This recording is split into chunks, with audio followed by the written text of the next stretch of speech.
তাহাজ্জুদের নামাজ পড়ার পদ্ধতি কি?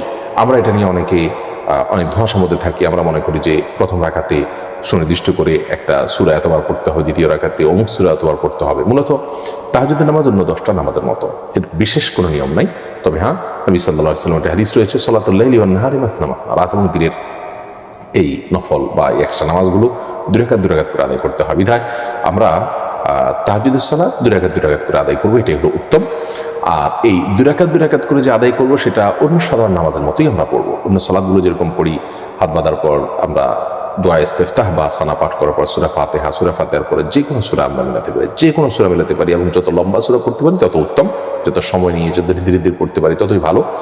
এরপর আমরা রুকু সিজদা করে দ্বিতীয় রাকাতে দাঁড়িয়ে সূরা ফাতিহার পরে আবার যে কোনো সূরা আমরা পাঠ করতে পারি। প্রথম রাকাতে অমুক সূরা এতবার, দ্বিতীয় রাকাতে তমুক সূরা এতবার, এরকম কোনো নির্দিষ্ট কোনো সূরাও নেই, নির্দিষ্ট কোনো সংখ্যাও নেই। এগুলো নেহায়েতই আমাদের বানানো।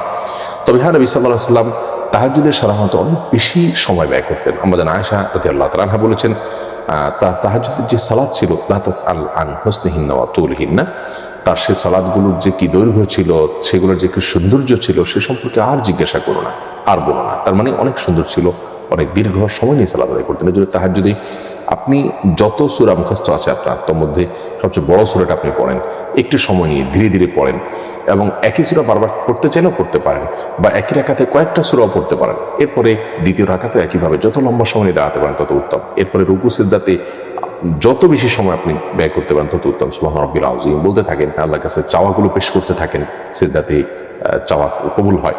অতএব আপনি লম্বা সময় নিয়ে তাহাজ্জুদ পড়ার চেষ্টা করবেন। এটাই হলো তাহাজ্জুদের সালাতের নিয়ম। এটার জন্য আলাদা কোনো নিয়ম নেই, আলাদা কোনো সূরা কেরাত নির্দিষ্ট করা নেই। তাহাজ্জুদের সালাত সর্বনিম্ন 2 রাকাত, আর নবী করিম সাল্লাল্লাহু আলাইহি ওয়াসাল্লাম সাধারণত 8 রাকাত পর্যন্ত পড়েছেন বলে আমাদের আয়েশা হাদিস থেকে আমরা জানতে পারি। অতএব সংখ্যা বৃদ্ধি না করার চেষ্টা করার চাইতে তাহাজ্জুদের কোয়ালিটিটা আমরা বৃদ্ধি করা এবং সময় বেশি নিয়ে করার চেষ্টা করবো, সে সাথে দোয়াও করবো আল্লাহ তাআলার কাছে খুব বেশি থেকে বেশি।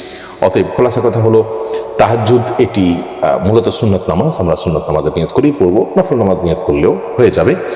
আর তাহাজ্জুদ এটি মূলত ভোর রাতে ঘুম থেকে উঠে পড়তে হয়, রাতের শেষ প্রহরে। যদি কেউ এশার পরে ভিতরের আগে 2 রাকাত করে আদায় করে, যে ভোর রাতে করতে পারবো কি পারবো না এই চিন্তা থেকে, তাহলে তাতেও আদায় হয়ে যাবে। আর যদি কেউ সন্ধ্যা রাত্রে 2 রাকাত করে পড়েছেন, এরপরে বিতির পড়েছেন, আবার ভোর রাতে উঠার তার তৌফিক হয়ে গেছে, তাহলে তিনি তাহাজ্জুদ পড়তে পারেন ভোর রাতে, কোনো অসুবিধা নেই। বিতির পড়ে ফেললে আর যে পড়া যাবে না ব্যাপারটা সেরকম না। যদিও সাধারণ অবস্থাতে ভোর রাতে উঠার সমূহ সম্ভাবনা থাকলে বিতির না পড়ে ভোর রাতের জন্য রেখে দেওয়াটা উত্তম।